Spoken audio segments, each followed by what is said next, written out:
सत्र में आपने प्रोफेसर नीरू मिश्रा जी और डॉक्टर पवन जैन से इस पूरे कोर्स के संक्षिप्त में रूपरेखा और संक्षिप्त में इस कोर्स के बारे में सुना। 16 लेक्चर तक चलने वाला यह कोर्स, जिसमें स्कल्पचर और मंदिर स्थापत्य के विषय में कई अनजान और महत्वपूर्ण बातें डॉक्टर पवन जैन हमें करेगी। भोगीलाल लहरचंद इंस्टीट्यूट ऑफ इंडोलॉजी के द्वारा आयोजित यह ऑनलाइन कोर्स अपने आप में एक अत्यंत महत्वपूर्ण कोर्स है। आप सभी को मैं इस कोर्स में जुड़ने के लिए धन्यवाद देता हूं। भारतीय स्थापत्य कला और मूर्ति कला अत्यंत प्राचीन भी है और विश्व की एक ऐसी कला है जो भारत की खोज है, विश्व को सबसे बड़ी देन है। इस कोर्स में मंदिर के विषय में, मंदिर के भिन्न भिन्न प्रकारों के विषय में, मंदिर के स्थापत्य के विषय में, मूर्ति के विषय में, शिल्प के विषय में बहुत सारी बातें बताई जाएगी। पवन जैन इस विषय के निष्णात विद्वान विदुषी है और जैन चित्रकला, भारतीय स्थापत्य, मूर्तिकला आदि के विषय में उन्होंने बहुत सारे लेख लिखे हैं, ग्रंथ लिखे हैं। और आपको ये ऑनलाइन कोर्स में अलग अलग मंदिर का ऑनलाइन परिभ्रमण भी करवाएगी और उसमें उसकी विशेषता, मंदिर में जब हम जाते हैं तो क्या देखना चाहिए, किस प्रकार से इसका निर्माण होता है आदि कई बातें हमें समझाएगी।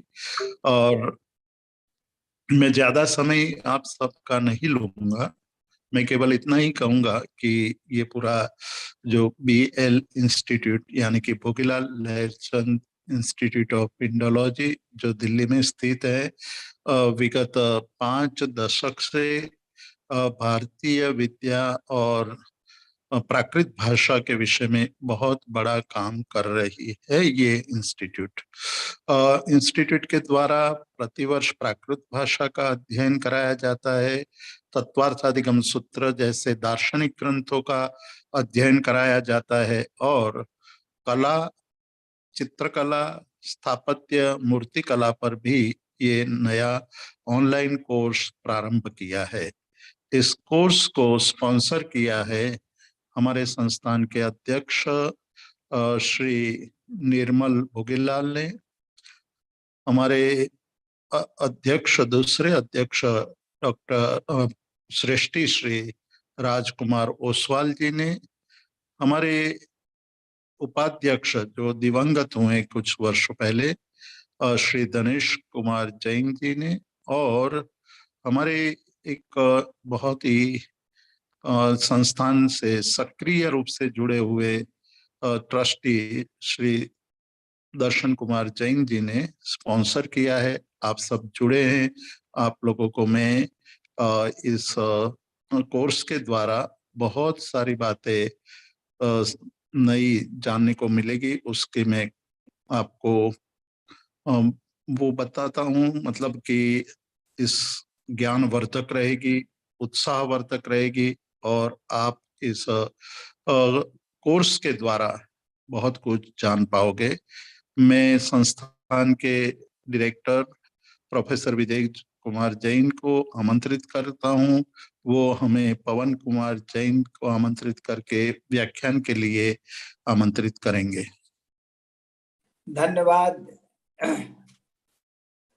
मेरी आवाज सुनाई दे रही होगी।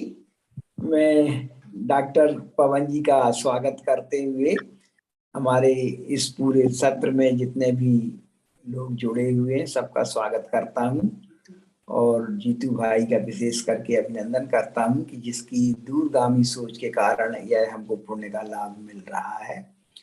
और आप सबको जान करके खुशी होगी कि आज मैंने भोगीलाल रहचंद इंस्टीट्यूट में निदेशक के रूप में पद का ज्वाइन कर लिया है और अब सबके लोगों के सहयोग से मुझे पूरी आशा है कि हमारे सभी कार्यक्रम आगे इसी तरह से चलते रहेंगे।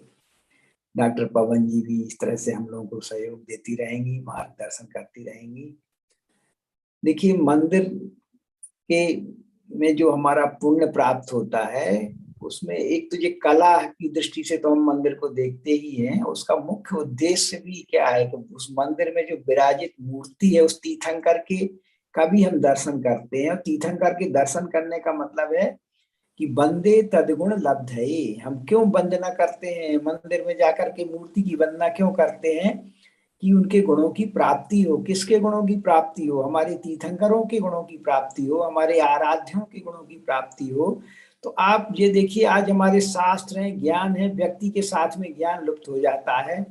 बरसात में या और भी अग्नि आदि से शास्त्र नष्ट हो जाते हैं, लेकिन यह जो पाषाण के पत्थर हैं, जो मंदिर हैं, यह कला निरंतर हमको अपना ज्ञान प्रकाशित करती रहती है। एक ऐसी धरोहर है हमारी संस्कृति की जो कभी नष्ट नहीं होती है। तो इस धरोहर के प्रति हम वास्तव में कितने अज्ञानी हैं उसके प्रति रुचि पैदा करेंगी हमारी मैडम। तो मैं अधिक समय न लेकर के उनको निवेदन करता हूं कि हम लोगों की रुचि बढ़े, ज्ञान बढ़े, जिस ऐसा वो हम लोगों को उपदेश दें।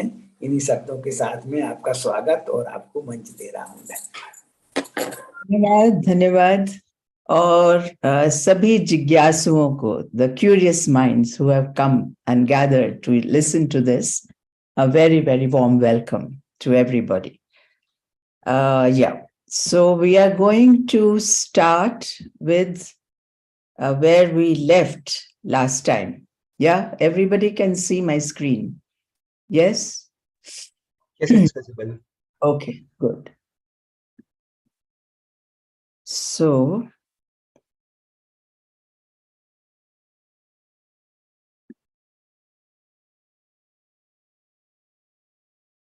वर्तताग्रे भूतस्य जातः पतिरेक आसीत् सदाधार पृथिवीं जामुते मां कस्मै देवाय हविषा विधेम।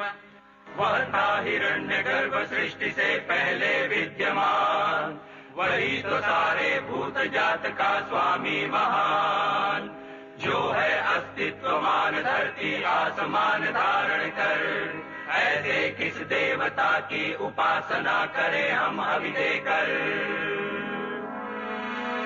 जिसके बल पर तेजोमय है अंबर, पृथ्वी हरी भरी स्थापित सिर, स्वर्ग और सूरज भी स्थिर। ऐसे किस देवता की उपासना करें हम हवि देकर, गर्भ में अपने अग्नि धारण कर पैदा कर, व्यापा था जल इधर उधर नीचे ऊपर, जगा जो देवों का एकमेव प्राण बनकर। ऐसे किस देवता की उपासना करें हम हवि देकर। ओ सृष्टि निर्माता स्वर्ग रचयिता पूर्वज रक्षा कर, सत्य धर्म पालक अतुल जल नियामक रक्षा कर। फैली है दिशाएं बाहु जैसी उसकी सब में सब पर, ऐसे ही देवता की उपासना करें हम हवि देकर। ऐसे ही देवता की उपासना करें हम हवि देकर। Okay. So, in very brief, I had told you about this Nasdir Sukta, which comes to us from the Rig Veda, the 10th mandal. And we spoke about this golden egg. This is a very, very beautiful Pahari painting I'm trying to show you from the very famous Pahari artist Manku of Guler. He's done some very beautiful folios. And here he's trying to show the golden egg that we spoke about. And we spoke that it was God Indra who divided the egg. It was made into the firmament and the earth. And then, of course, he himself was, in that sense, the creator and the support also. And then we also spoke about the space, the mid-space, rather, the Antariksh, which later on it was called as Akash. And we spoke about the other Panchbhutas and how they progress, according to their density in the whole process of manifestation, right? So this is where we were last time. And then I also spoke about some of these shlokas which have come down to us from Rigved, from different Upanishads, etc., which actually tells us, say, Deho Devalaya Prokto, which means that the body is, a temple, and the life which is there inside, it is the eternal God. And Antarbahishcha Tat Sarvam Vyapa Narayana Sthita O Yat Idam Vishwam Vyapnoti Iti Vishnu. That in every speck of this cosmos, we can relate it to the Almighty, right? So this is where we were. And then we spoke also about the Chandogya Upanishad that talks about the entire body of the human, which is called as the Brahmapura. And then there is this very small, place inside this, which is called the Hridayakash, and which actually kind of hides within it the deepest truth about the cosmos or the microcosm, which is known to the man, from this very particular place. Okay. And we said Devalaya means, of course, it is where we go and worship, but it is also where the man actually almost takes a rebirth or dissolves into something which is beyond the physical or the mental plane. Yeah, this is all we spoke about last time. And we also said that the entire, the world is the manifestation of the God. And in fact, it is also the body of God. And any sacred structure, in fact, such as a temple, is basically designed to be not just the home of God, but it is actually body of the God. And the building is the sacred because it is the deity himself, right? And also we said the relationship between the microcosm, macrocosm, etc. And we said the part will always contain the whole within it. So these are the main essential principles that we talk about. So these are some of the ancient texts that have come down to us and which explain and talk about the temple building, also known as the Vastu Shastra text. So we have the Sulva Sutra, Vrihat Samhita, Agni, Matsya, and Garud Puran. Some other Purans also talk about this.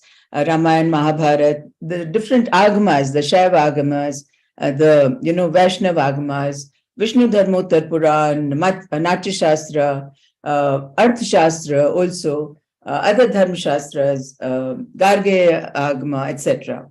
Some other texts that we have are Samrang Sutradhar, Mansar, Shilp Ratna, Vishnu Dharmottar I've spoken, Aparajit Pricha, Sharda Tilak, Vastu Vidya, Vastu Rajvallabh by Mandana, Mayamat, Manasulas, Kashap Shilp, Prayog Manjari, Tantra Samuchaya, etc., etc. And then, of course, there are Vishkarma Prakash, Vishwakarma Darshan, Vishkarma Vastu Shastra, Shilp Ratnako, Shilp Prakash, Shilp Vidya, Rahasyo, etc., etc.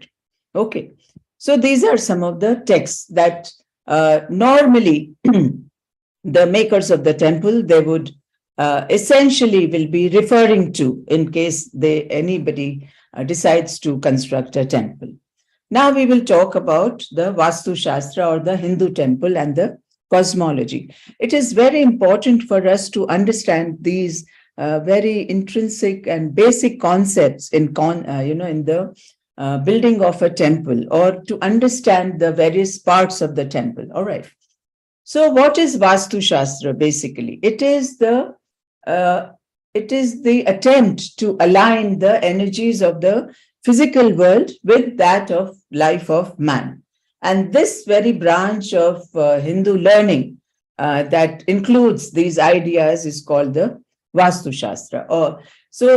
Hindu architecture, in fact, in Sanskrit, Vastu means a building or a structure. And so the very expression Vastu Shastra means is the science of structure. Okay. So the knowledge of the Vastu Purush Mandal, which actually implies the setting and forming of the Vastu Purush, is the very first area or the first limb of the body of Hindu architecture. And it is the most, I would say, prerequisite of all architectural work, whether it is sacred or whether it is domestic. So the very position and the orientation of a temple and that of any building for that matter are determined, it is actually basically dependent, or it is analogous to the method according to which the place of the sun, the moon, or any of one of the planets which is found in the circle of the nakshatra, right? So any kind of wrong orientation, if the building were to obstruct the course and the order of these, bodies or the cosmos, it would provide some kind of, or provoke rather, some kind of disorder. Okay. Okay. So the very concept of Vastu Purush Mandal we will talk about. The first thing that we should know is the very faith that Earth is a living organism, all right, just like the other Panchbhutas the human body is made up of, or the entire cosmos.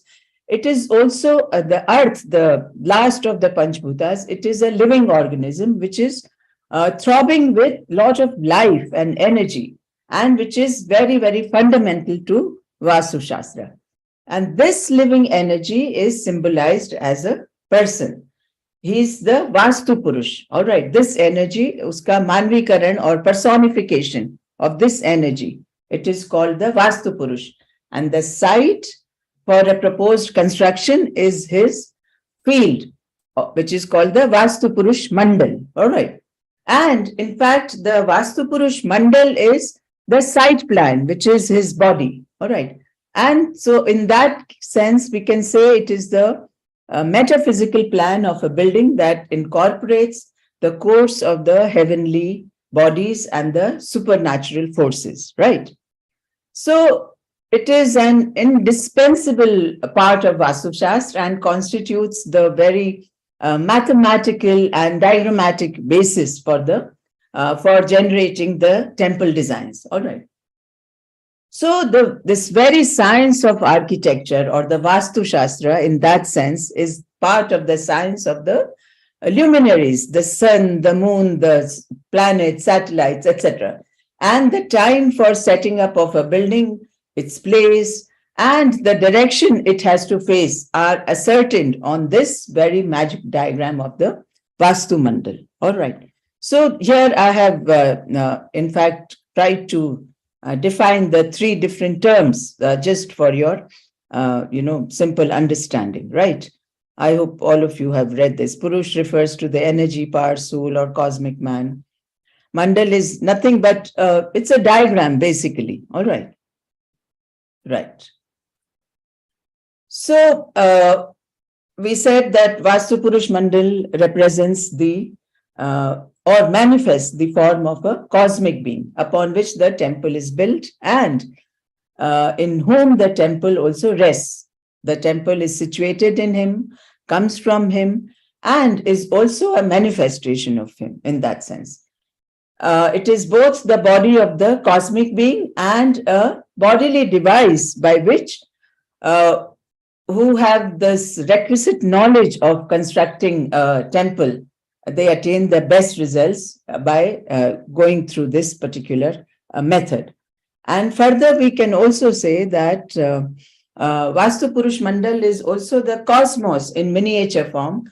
And the text believes that whatever is obtained in the microcosm, it is obtained in the macrocosm too. So as I said last time, Yatha Pinde Tatha Brahmande. Okay, fine. So, so Vishwakarma is regarded as the father of Vastu Shastra, and in his treatise Vishwakarma Prakash, he writes about the origin of the Vastu Purush. Okay. So there are mainly there are two legends which are very popular according to Hindu mythology. In the beginning, Brahma, the creator of the universe, he created a large cosmic man.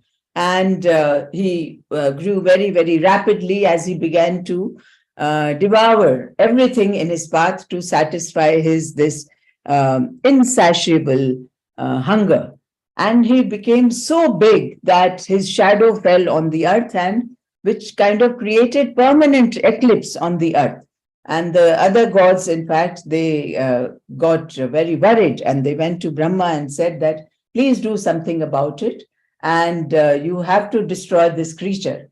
And of course, Brahma realized his mistake and called the Ashdikpalas, the guardians of the 8 directions. All right. And the gods of these cardinal directions, by Brahma's consent, all the gods pushed him down with his face downward and themselves sat on him. And then Brahma jumped into the middle and held the monster down. The monster cried, in fact, that you have created me, and then why am I being punished? So Brahma offered him a compromise and made the monster immortal with the boon that he would be worshipped by any mortal who decides to build a structure on earth. And he was named the Vastu Purush. All right. So this diagram which you are looking at is Vastu Purush Mandal in that sense.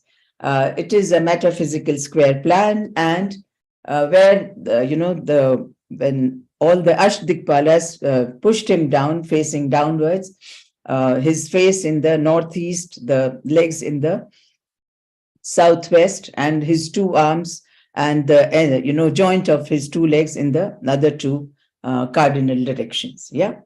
Okay. So there's another myth which is also prevalent, where Shiva, in fact, there was a fierce battle which took place between Shiva and Andhakasur. And during this battle, some drops of Lord Shiva's sweat fell on the ground and gave birth to this particular formidable monster. And this monster at once started to kill all the gods, and actually unitedly then all the gods went to Brahma, and then they captured the monster and buried him with his face down. He was also granted the same boon to pacify him. You shall be worshipped in all the auspicious tasks, especially in the construction of the temple. All right. So this is the graphic representation of the Vastu Purush. So it aims at linking up the building and the plan in which it is laid out, and its meaning is there. Okay. Right. So in the Vastu Purush Mandal, that's what we are looking at right now. There are 8 directions of the which are held by the 8 Vastu Purush of the 8 direction. Over these actually preside the regions of the 8 planets and 8 divinities of the nakshatras. And its square actually thus houses the daily movement of all these luminary bodies, the sun, the moons, the other planets, stars, etc., and which is which is determined, in fact, rather by the 2, 4, or the 8 directions of space. Yeah. And it also houses the annual movement of the sun. So you will, in fact, you can identify many of the names that you read in this with probably the Dvadashadityas or the Ashdikpalas or the other moons and the suns that we have in this whole, cosmos that we are part of. Okay. So the very shape of the Vastu Purush, or the Vastu for gods and Brahmins, is described as, or rather prescribed, that's the right word, as a square. So square is supposed to be the perfect form, and it is the most essential form in Indian architecture. It is the mark of order. We know that all the four sides are perfectly in unison. And it is also it would say it's called the finality of expanding life, I would say that. Its form and the perfection is beyond life and death. This is what the square form tells us about itself. Okay, yeah. So this is, I have assigned all the different divinities, and this is called the Padvinyas, or so in the outermost, periphery, we have 32 divinities. All in the entire Vastu Purush Mandal, we have altogether 45 divinities which are there. And the central place is called the Brahmasthan. That's where the Brahma has taken position. The outer one has the 32 padas, or the steps, as you can see. And this actually, how are we arriving at 32? Which is actually the repeated division of the border of the square. It denotes 4 times the 8 positions in space in that sense. And in fact, each that 8 directions are held by Vastu Purush, each having the name of its position. Okay, so this is how we arrive at, and here, of course, you have the Dvadash Adityas, etc. in the center. So 12 plus 32 plus 1, and this is how we arrive at the number 48. So these symbolic gods, they rule various aspects of life and have certain inherent qualities. Okay, so based on the square, the structure of the temple rises in the midworld, or the Antariksh, as we had called it, of air. It is built in there in 3 dimensions of different substances, bricks, wood, or stone, for that matter. Okay. Fine. So we spoke about, when I spoke about the Rigvedic myth, the Indra, about the cosmic pillar. So it is that main axis that I want you to, think about. Related to that, that's where the center of the temple is, and which rises from the bottom and right up till the end, the stupi, the last part of the temple. Okay. So yeah, from square, it can be converted into a triangle, hexagon, octagon, and circle of equal area and retain its symbolism. So why I'm saying this, because not always we go to all the temples are, square built. All right. Basically, it is the Garbhagriha that normally you will find as square. And it is also considered the most ideal proportion. Even if a man was to be measured from the tip of his head to the bottom of his sole, and if his put both his hands like this, from the end of his middle finger right side and from the end of his middle finger left side, this whole proportion will be a typical square, and this is the standard, and this figure of man is the perfection, and it is identical to that of the Mahapurush, or the supernal man, the universal being. Okay, yeah. So when we spoke about the square, and when we divide one square into multiple parts, this is how we are getting the our diagram, the mandal, or the Vastu Purush mandal. All right. So this mandal is put to use in site planning and architecture through the process called the Padvinyas, where we are assigning the different squares, different deities. All right. And depending on the position of the gods occupying these various modules, the zoning of the site, and also the different functions in a building area are arrived at. All right. So an important aspect of this mandal is that when it is divided into even number, here you can see this, the even number or yugma, its center is just a point here, right? All right. When it is divided into odd numbers, you have a center, you have one complete module here, right? So when divided into a yugma, it is, called the Sakal, all right, because you will have a deity here in the center. But when you just have a point here, which means it is nishkal or amorphous, all right, there is no specific shape or a body to it. So this is called the nishkal. Like sometimes we have temples where there is no deity inside the Garbhagriha, or the Akash Linga is there if you go to the Chidambaram temple in Tamil Nadu. All right. So most of the time, these two particular diagrams are most prevalent when we are trying to construct the temple. The Manduka, which is the 64 squares, and this is the Paramshaik, which is the Navpada, and here it is 81 square, it is divided into.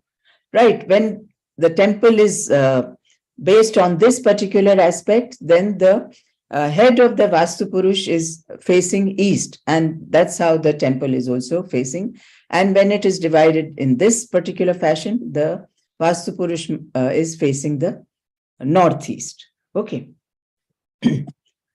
So with this little technical background, we will now talk about the different angles of the square diagram in the intermediate directions. All right. So there are some turning points in the diagram and which require to be marked. And the site is taken possession of from all sides. It is enclosed and given its measure. And it is, we pray to the Almighty that let him fence all quarters so that no obstruction kind of proceeds before, from them. And when we take possession of these, the site, it is also called the we are kind of, this is the preparation of constructing the temple, and the big bandhan, or we are trying to demarcate the area that we will allocate in the construction of the temple. Okay.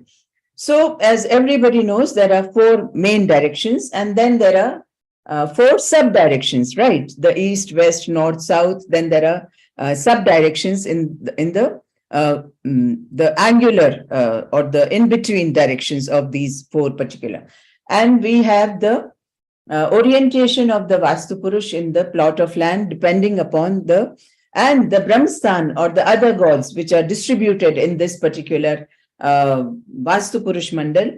They are in consonance with these Ashdikpalas that we are looking at, the 8 guardians of the 8 directions, which are in the east we have Indra, which in the west we have Varun here, Indra here, Varun here, Kuber here, Yama here, then Ishan, Vayavya, Nritti, and then you have Agni. All right, and each of them actually they are ruled by various gods, like the Vayu will be governed by god of winds, Yama is ruled by god of death, etc., etc. Okay, so this is very important for us to understand. So the Vastu Purush actually gives is based on the rhythm or the natural rhythm of the nature or the cosmos, and which is proportionate or correlated with the measurements that we have in the Vastu Purush Mandal. Accordingly, see, the rhythm of the ground is called the Tal Chanda. Tal is the base, and the rhythm of the upper region or the elevation is called the Urdhva Chanda. It is, in fact, it is a source of release, a tirtha as we call it, in a concrete, tangible form, which is created by human mind, and which implies the proportions or the measurements which connect the ground plan with the vertical section of the building or with the elevation. All right. So Vastu Purush Mandal in that sense is the plan of all architectural forms in the Hindu religion or scriptures. The site plan, the ground plan, the horizontal, the vertical sections are regulated by its norms. And originally and in practice also, the site plan is laid out according to the Vastu Purush Mandal, and the general form of the temple is given in the this is how it is given in all the earlier texts which rests in the Vastu Purush Mandal. Okay. So I think once the building is completed, in fact, we spoke about the two movements, no, the downward and the upward. Downward, we have the Vastu Purush, and the upward movement. There is this central pillar, and which is erected from the heart of the Vastu Purush in the Brahmastan, from the center of the heart, all right, of the existence of the earth. And it supports the Prasad Purush, all right. And this is the Prasad Purush that you are looking at, which is in the shape of a golden man. And this Prasad Purush is installed in the golden jar or the Kalash. We all know that first, I will talk about it later. And about the Garbhagriha, while the Vastu Purush existence lies at the base of the temple and it as its support, the golden Purush of the Prasad lies in the golden jar on top of the temple, below the point limit of the manifest. So just below the stupi, we all know there is always a Kalash. So in that sense, the ascension or the rise of the golden Purush balances the descent of the Vastu Purush at the bottom. Okay.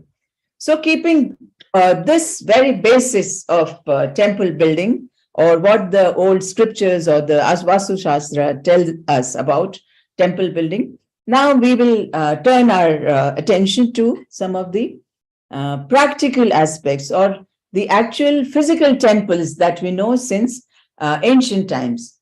We have just the cave temples also that you are looking at on the screen, and we have the mountain temples also. So cave and mountain. Okay.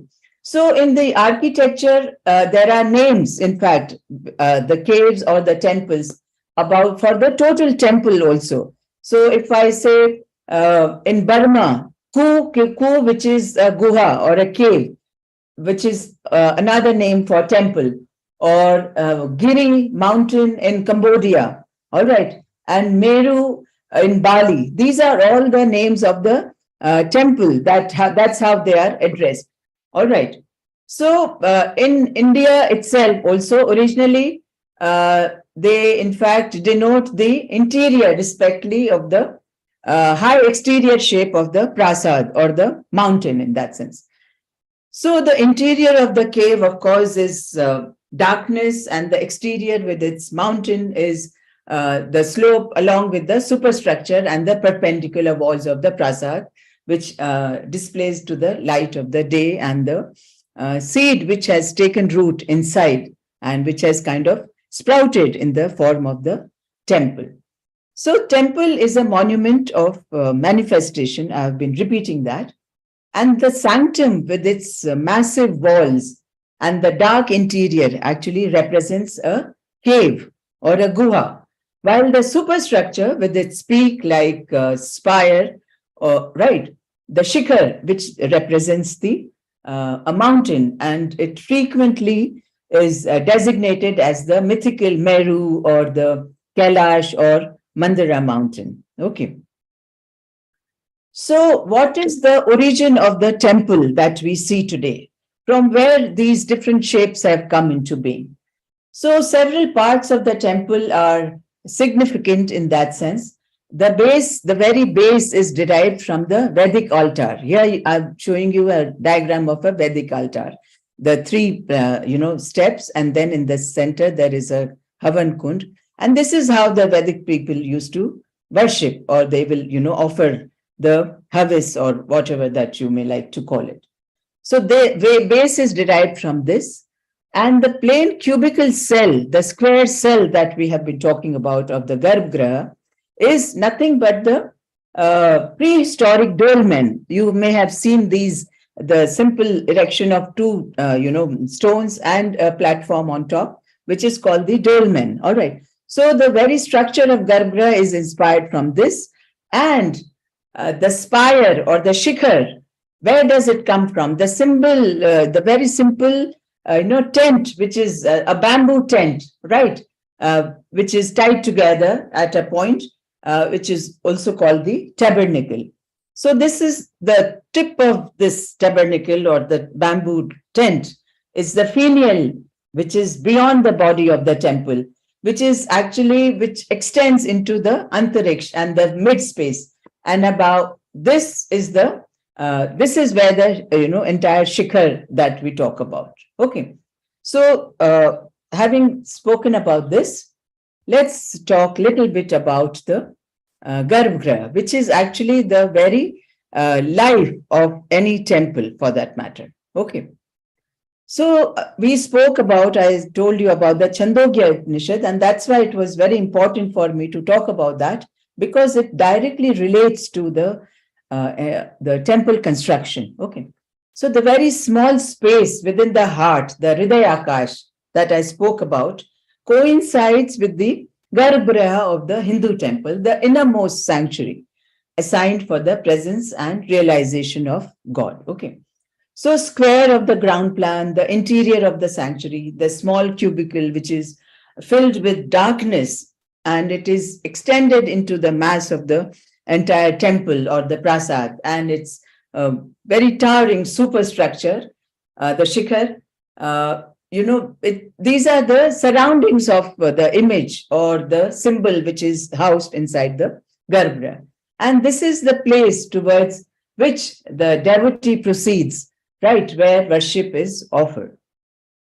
So it is, I have already said that Hindu worship is the place for individual worship, which is the place for self-realization and not intended for mass prayers or congregational worship, right? So sanctum is customarily a very, very dark chamber, the mystery that envelops the entire universe and the divine spirit that shines behind the veil of this mystery and pervades and illumines the entire universe.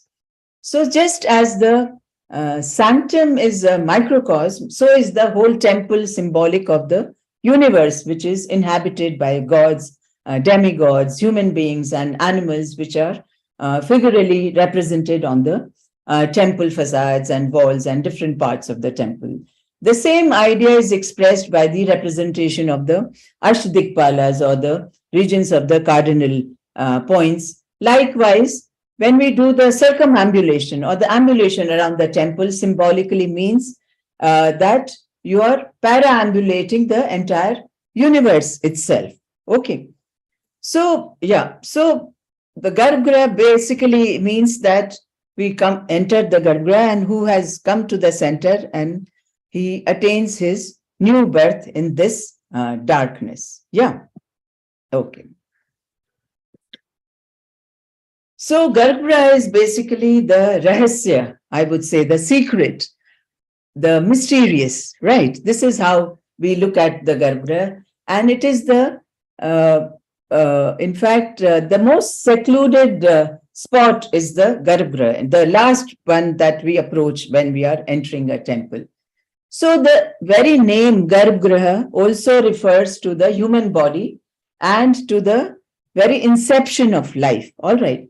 So by its name and form, we should, this is the function that it kind of performs. The Garbhagriha is a place of primary significance because it has no date. In fact, it is as old as the Hindu temple and constitutes the much essential part of it as it does today, as it has always done, right? And the very name of the Garbhagriha, actually, you should not confuse. It does not connect to the very shape of the Garbhashay or the womb that we have in female body, right? It is known by this name because of the function that it performs, right? So Garbhagriha is not only the house of the embryo of the temple or Purush, it also refers to a man who comes to the center and attains his new birth in this particular darkness, right? Okay.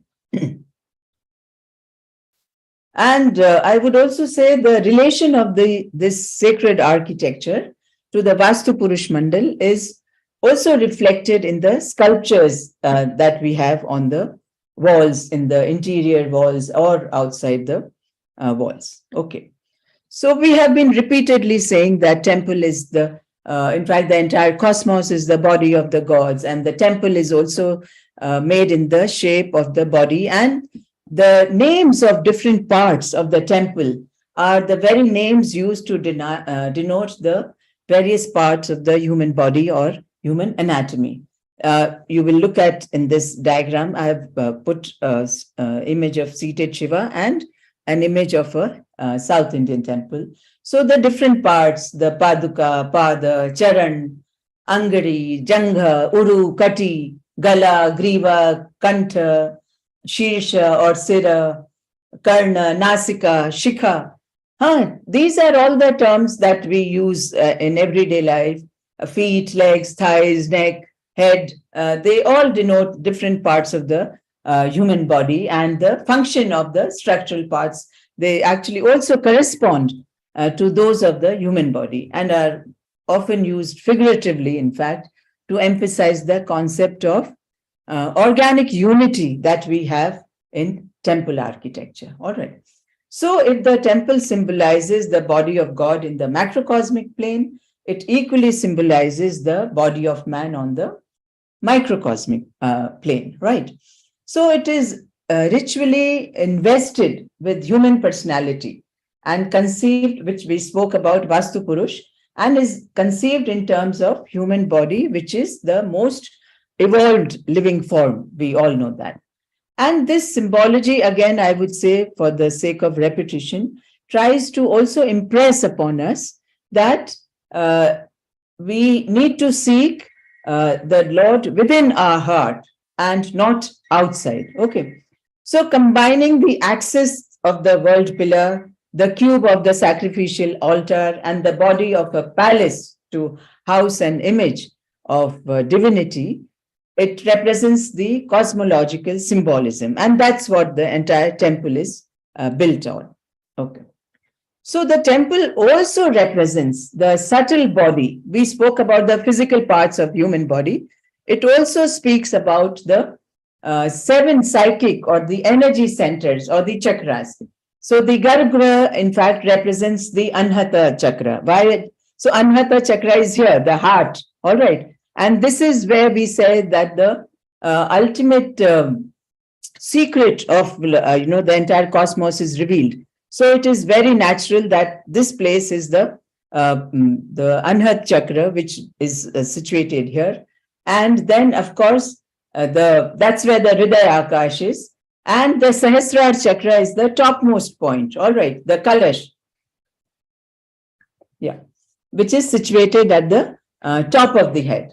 So the first 3 chakras here, these are actually below the which are situated, the anus, the sex organ, and the navel, which are below the ground level. And the 5th and the 6th, of course, the Vishuddha and the Agya chakra, situated at the root of the throat and in between the eyebrows on the shikhar area or the superstructure area. All right.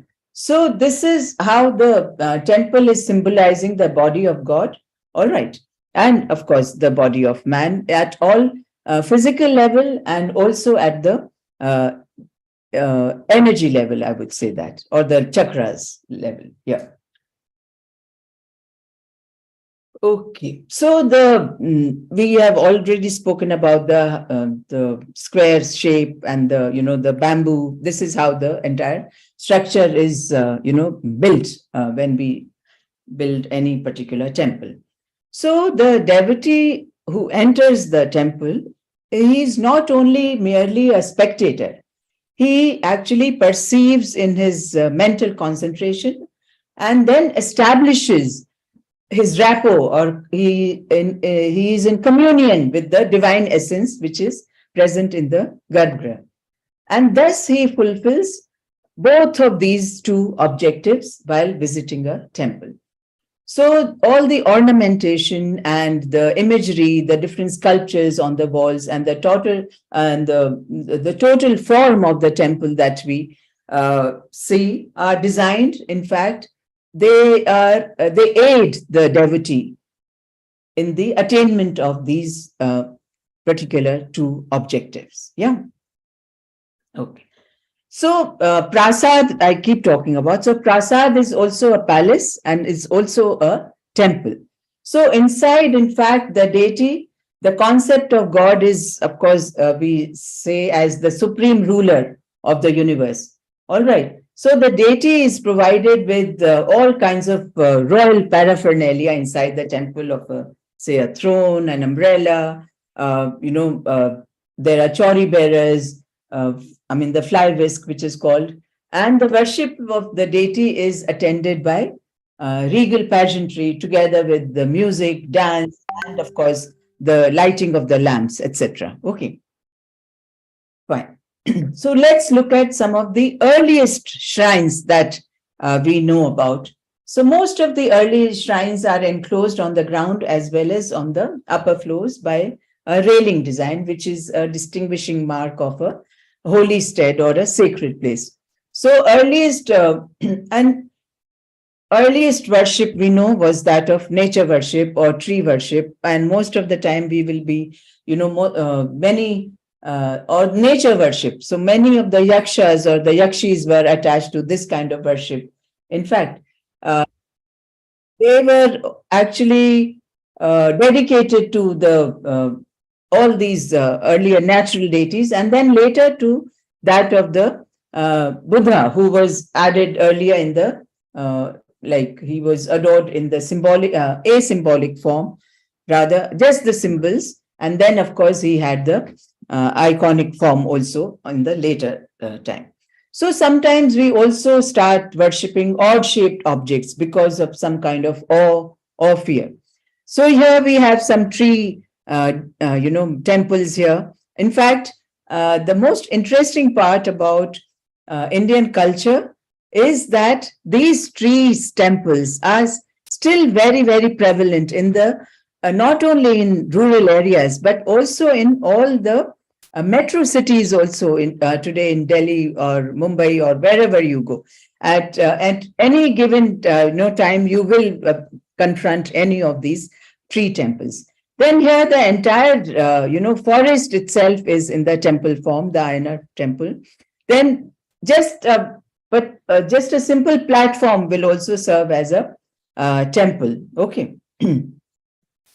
So these are some of the yakshi figures that I'm trying to show you from Bharut Stupa and Sachi Stupa. So they are the nature or the vegetation deities, the Shalbhanjikas, and which is also the personification of the fertility aspect of the female form, for which she has been venerated, in fact, across all the world civilizations, I would say that, ancient civilizations for that matter. So a temple is basically to protect the image from the vagaries of nature or animals, and most importantly also of human beings.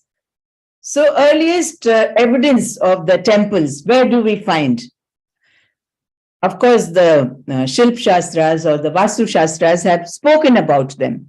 But the physical, aspect, where do we find these structures? So firstly, we will find in all the relief sculptures of the stupas like the Bharut, Sachi, etc. So, and you'll have different kinds of structures there, the simple, the kuta structure, or the rectangular shala kind of structure, or an apsidal structure, etc., etc.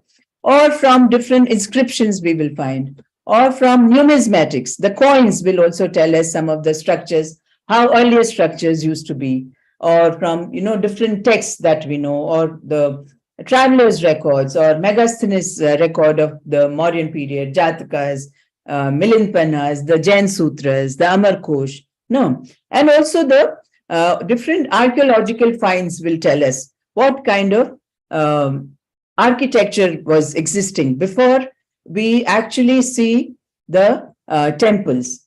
So we all know the earliest extant temple. Extant, when I say that they are still surviving in situ, are the Gupta temples. So I'm talking about the earliest temples from 4th century.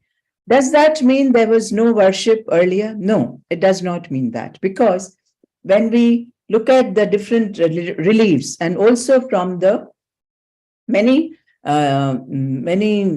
texts, the religious texts, we know that there was a lot of temples that were being built.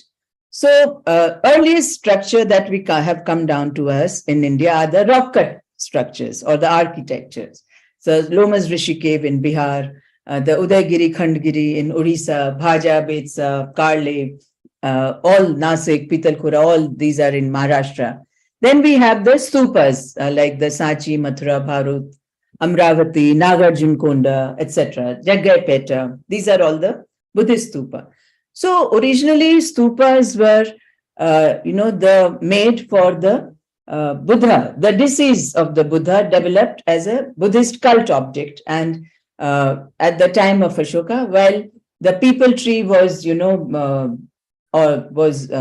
the symbol was kind of a symbol for the Bodhi Vriksha, because under which he attained enlightenment. They are all, represented on bas relief. All right.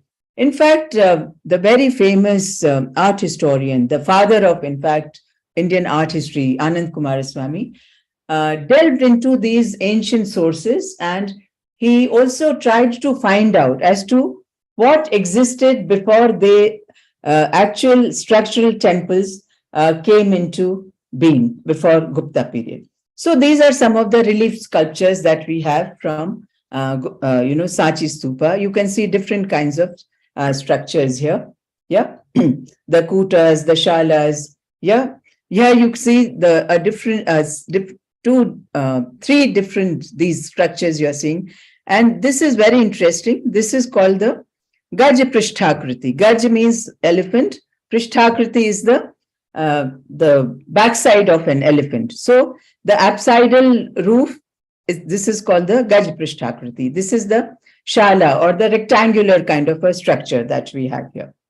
And then these are some more structures we get from relief panels. Then this is, of course, the Bhaja cave in Maharashtra. In fact, the most prominent excavation of this is the Chaityagraha, which is the main cave that we always visit, which kind of demonstrates the prototype of the wooden architecture and a vaulted, the apsidal or the horseshoe ceiling that we have here.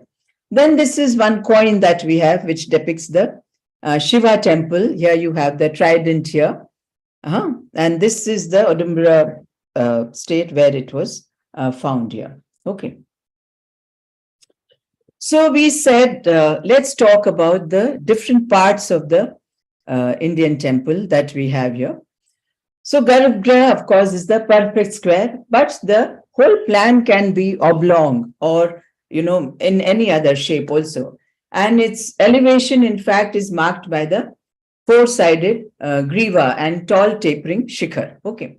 So earliest examples, we find the two very basic components, the Garbhagriha or the Sanctum Sanctorum with only one door, and in fact, in which the deity is stationed or placed inside. And then we have an open mandap or a porch in front of the Garbhagriha, which is normally open from all the three sides for the worshipper to stand under the shade to have a darshan of the deity. Okay, right. And like the earliest temple that we speak about is the Sanchi temple number 17, right? So the second stage we come to in temple development is there is a roof over Garbhagriha resembling a mountain. It is called a shikhar, a spire or tall structure that kind of tapers to a point above. Then we have, the wall, the pillar, the roof over Garbhagriha. The mandap are often then, added and decorated with the floral geometrical patterns, as well as the different, images of the gods are stationed at different points. So this is, of course, the third stage, the most developed stage of temple architecture, where in this third stage, more and more mandapas are added. The shrine, which is the innermost part, of course. Then we have the antar mandapa or the antaral. I can keep showing you. So this is the antaral here, the vestibule, which kind of connects the Garbhagriha here with the rest of the temple here.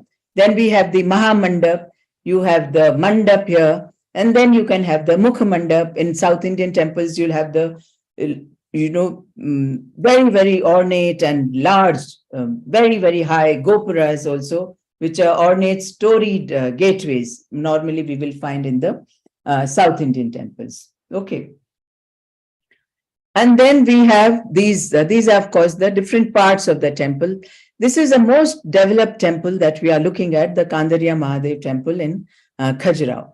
And we should closely examine all the different parts. So this is the entrance. Let's look at it from the bottom part. Okay. Yeah. So this is of course the Jagati, or the platform. All right. So normally in North Indian temples, you will find this particular terrace or a platform on which a very high terrace, Jagati it is called. And then these two are called the Adhishtan and the Vedibandh. Sometimes Adhishtan and Vedibandh will be the same. Vedibandh, why do we say? From where the worship has started, from the Vedic altar, the square in shape. So something which is kind of enclosing the covering the Vedi in the Garbhagriha, that's called the Vedibandh. So this area is called the Vedibandh, and it will have different kinds of moldings. Moldings, we all know when we have any kind of wooden furniture, I can show you. See here in my picture, if you see, these are called the moldings. Yeah. So sometimes you will have very decorated moldings also, and sometimes they are also standardized, that the Vedibandh moldings will be made up of these particular elements, etc. Okay. So the antaral, we know, the vestibule, and at this stage, the Garbhagriha, in fact, is surrounded by a corridor or a Pradakshina path. So circumambulation, right? So here inside this, you can see in the earlier temples, the Pradakshina path or the circumambulation could not be done inside the temple. You had to come out of the temple and go around the temple, right? But later on, they were, made inside. Okay. And then, of course, this is called the Shekhri Shikhar, because it is made up of very different small miniature shikhars. This is, of course, the main shikhar, and these are the miniature shikhars, right? And this is, of course, the Amlaka, the Kalash we spoke about, where the effigy of the golden Purush was installed before installing the actual deity in the Garbhagriha, right? And of course, this on top is the stupi, which kind of rises into the Akash. And that's the point where the manifest meets the unmanifest, right? Okay. Here again, we are showing the different parts of the temple here. The Jagati, the Pitha, the Vedibandh or the Adhishtan. This is the Jangha. The walls of the temples are called the Jangha, all right. And the Shikhar, this entire part is called the torso of the man, which is called the Shikhar part. Like now you can identify with some of the body parts here. This is the Skandha, the shoulders, the Griva here, and this is the Mastaka here, right, on top. This is the Jangha portion, the wall part of the temple here we have. Okay. Okay. Okay, so over the course of the development of temples, there are mainly three categories of temples that we come across. Nagara temples or the Nagar temple with this curvilinear shikhar. Okay, mainly they are distinguished.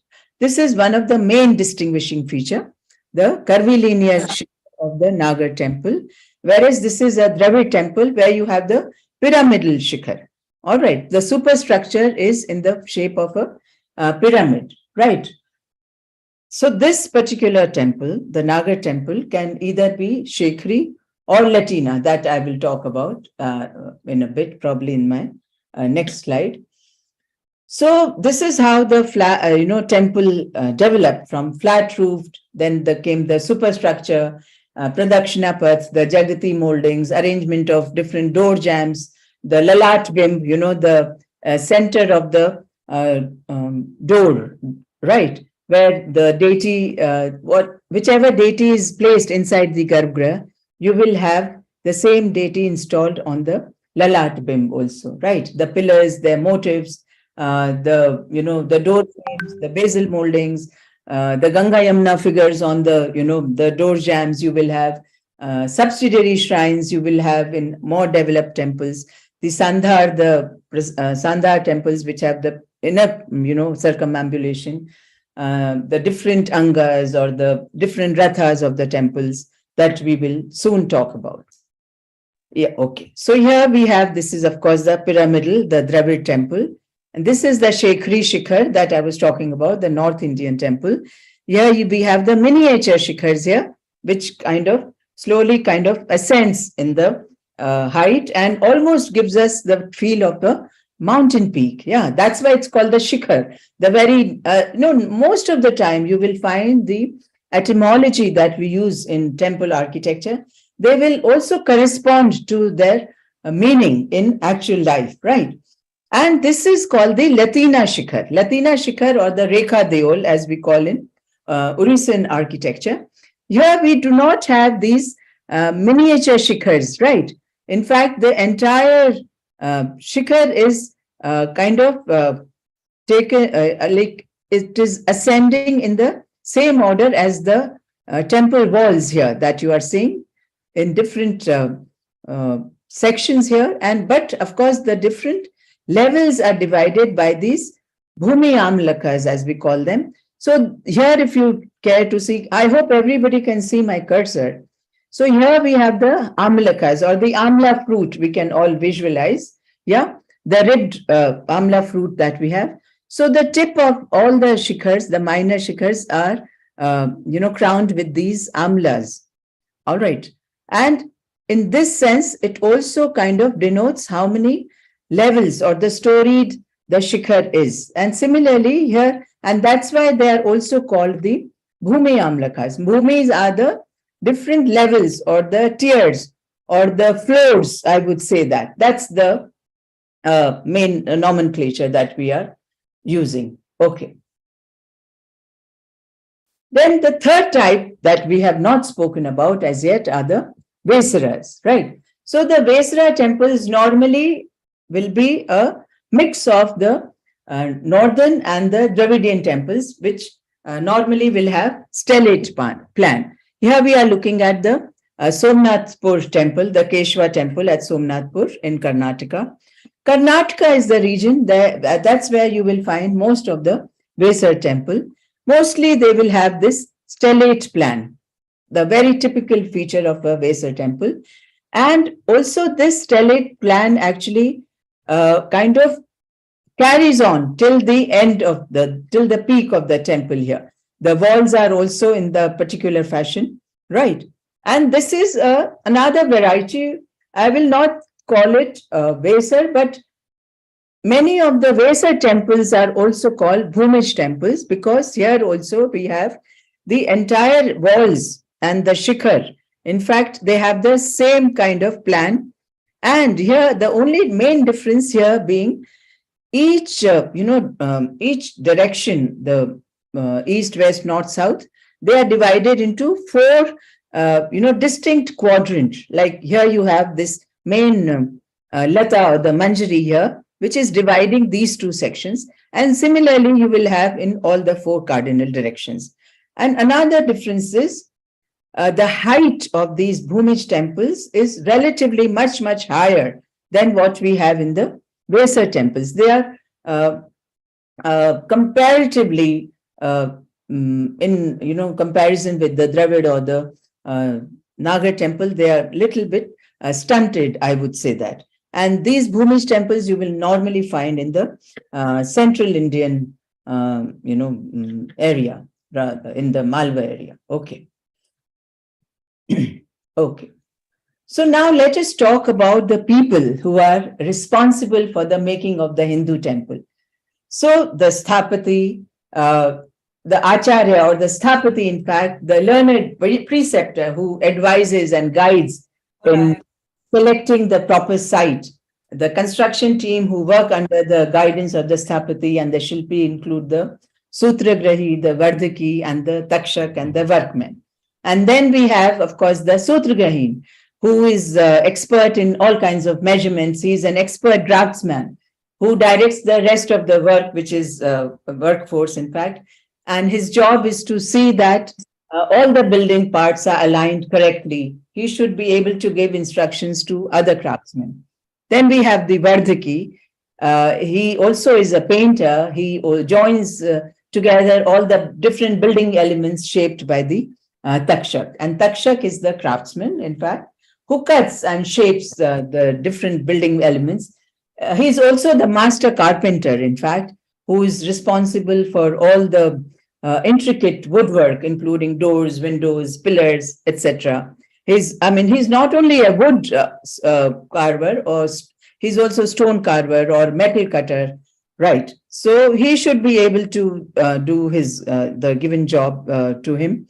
So Karmavit or Vardhaki is called the Karmagya, right? So these are the different names which are given to them. Is it very, can any architect, given the opportunity, is he trained enough? Is he qualified enough to build a temple? No, absolutely not.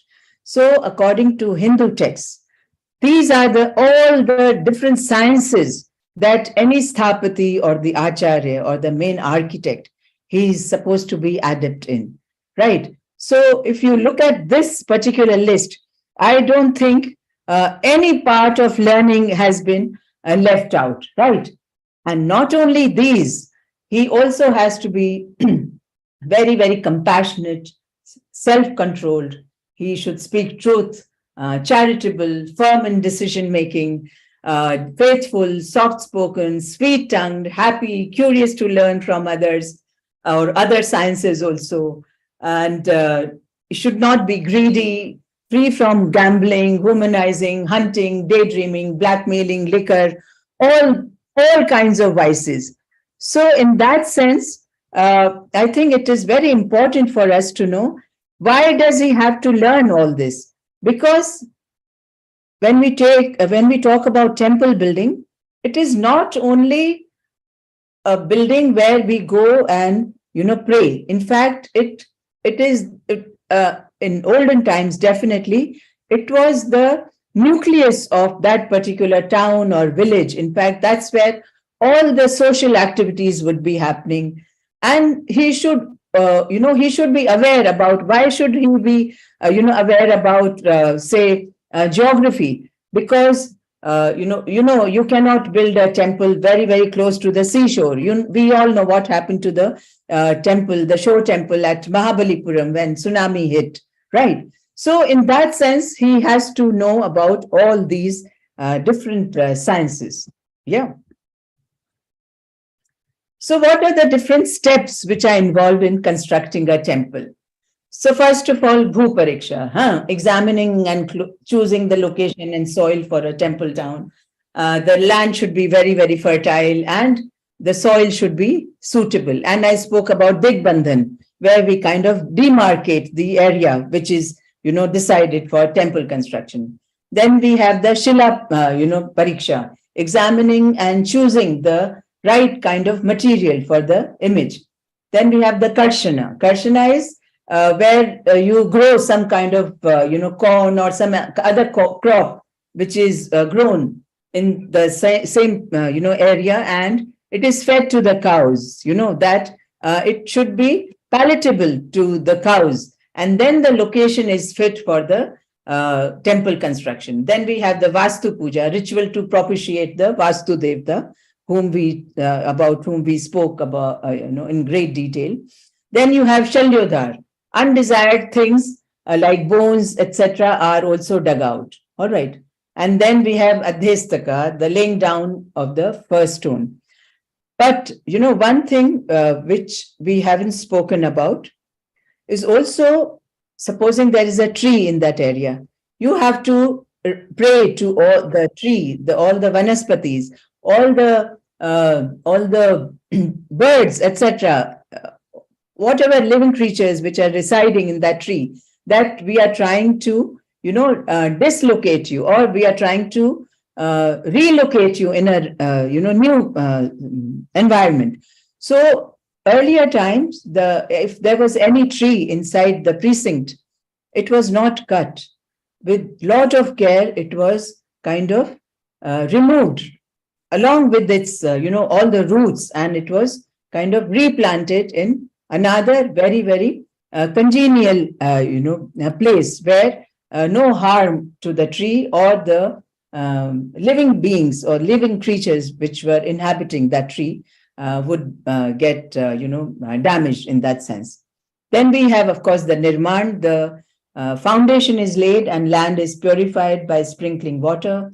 A pit is dug and water is mixed with nav ratnas, the nav dhanyas, the nav khanijas, the different minerals, the gems, etc., is then put it in a all this is put in the pit. I think some of us may know when we do the any such ritual when we are constructing a house also, similar things are being carried out, right?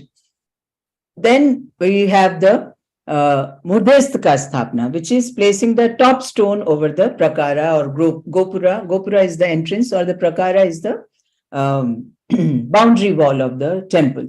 So this again involves creating cavities filled with gems, mineral seeds, etc. And then the pinnacles are placed over there.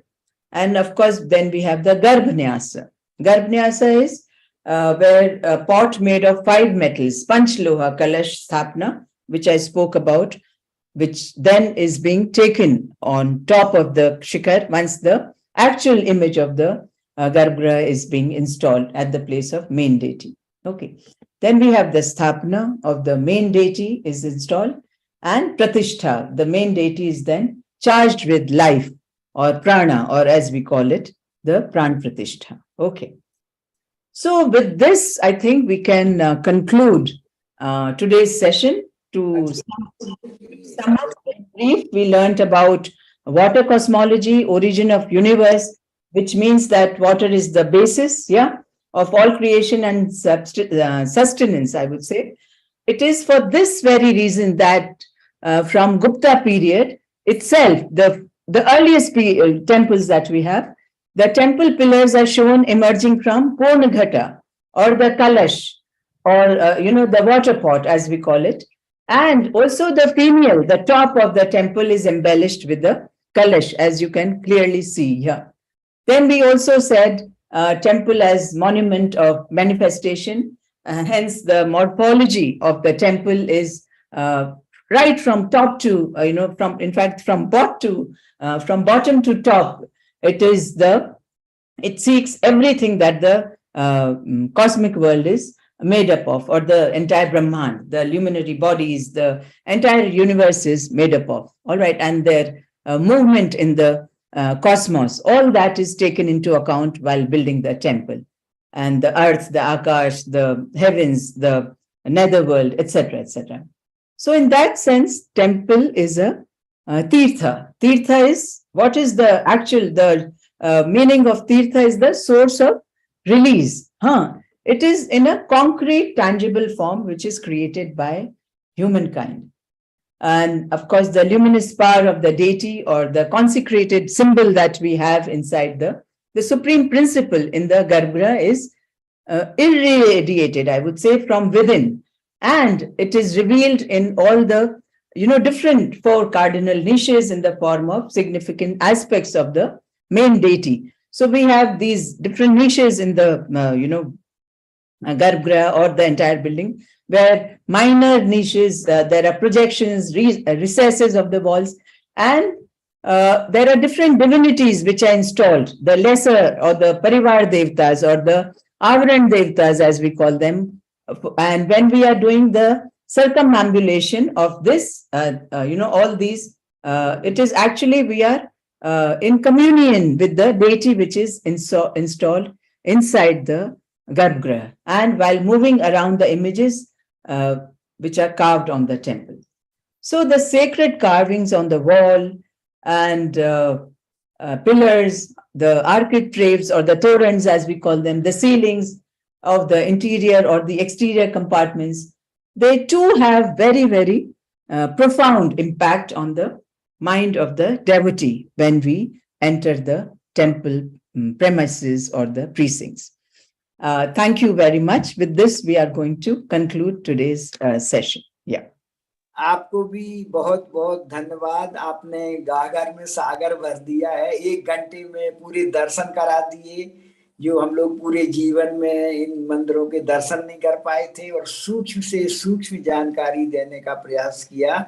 Madam, कुछ question है, अगर आप attend करना चाहें तो मैं आपके सामने उपस्थित कर रहा हूँ। सैफाली जौहर जी जानना चाहती हैं कि ये वास्तु पुरुष मंडल है सम रिलेशन से विथ नक्षत्र, इसका क्या नक्षत्र से कोई संबंध है क्या? Not bit. It has all the relation with the nakshatras. In the very first 2-3 slides, I spoke about that. So, in fact, the very diagram of the Vastu Purush Mandal that we have, it is totally guided by the movement of these nakshatras or the stars, the planets, the suns, the moons, etc. And the entire, metaphysical plan that we say, it is totally based on the movement of this. All right. So it is not only the astrology or the astronomy which is affected by the movement of these luminary bodies. It is also the Indian architecture or the sthapatya also, which is totally based on the movement of these planetary bodies. Definitely, yes. एक दूसरा question है कि how the Shri चक्र is associated with temple architecture. Shri चक्र, हाँ जी। So I think I will take this up when we come there. All right, we will address this issue. It's not something very, very small. So again, Sri Chakra also, where we have all the Panchbhutas are, part of that Sri Chakra. And in different, I will explain that with the diagram. I think that will be much, much simpler for you all to understand. Yeah. Thank you madam. अभी हमारे इसमें बहुत सारे लोगों ने आपकी प्रशंसा की है कि बहुत इंफॉर्मेटिव है, और कुछ लोगों ने जिज्ञासा की है कि कौन सी पुस्तक में यह जानकारी मिलेगी हमको। तो Definitely. I will share the bibliography also, where I will share the list of all the books that talk about Indian temple architecture, right? And I can share my email ID with you. So it is not humanly possible, and also looking at the time, we cannot answer or address all the doubts or issues or the questions. I'll be very happy to answer your questions if you mail, or send me an email, right? So, yeah. अपने सभी श्रोताओं की तरफ से आपको पुनः बहुत बहुत धन्यवाद देना चाहता हूं, और आशा करता हूं कि पूरे महीने इसी तरह से हम लोगों का ज्ञान वर्धित होता रहेगा। इन्हीं शब्दों के साथ मैं सभी श्रोताओं का फिर से धन्यवाद देता हूं। फिर से हमारे जो प्रायोजक हैं उनको भी धन्यवाद देता हूं, जिनके कारण से आज हम यह सुन पा रहे हैं। साथ ही हमको उनका भी स्मरण करना चाहिए जिन लोगों ने अपने दान की राशि से इन मंदिरों का निर्माण किया है, उन राजाओं के प्रति, उन श्रेष्ठियों के प्रति, क्योंकि हमारे जो धर्म शास्त्र में सबसे अच्छा पुण्य तो मंदिर के निर्माण में मनाया गया है, तो उन सबको भी हमको साथ साथ में स्मरण करना चाहिए। इन्हीं शब्दों के साथ में मैं सभी को धन्यवाद देता हूं जो हमारे इसमें जुड़ नहीं पाए हैं और YouTube के माध्यम से भी जुड़े हैं, उनको भी सबको धन्यवाद देता हूं। और फिर हम लोग मिलेंगे मैडम इन्हीं शब्दों के साथ में। आज का कार्यक्रम हम लोग यहीं समाप्त करते हैं। धन्यवाद। Thank you everybody. Yes.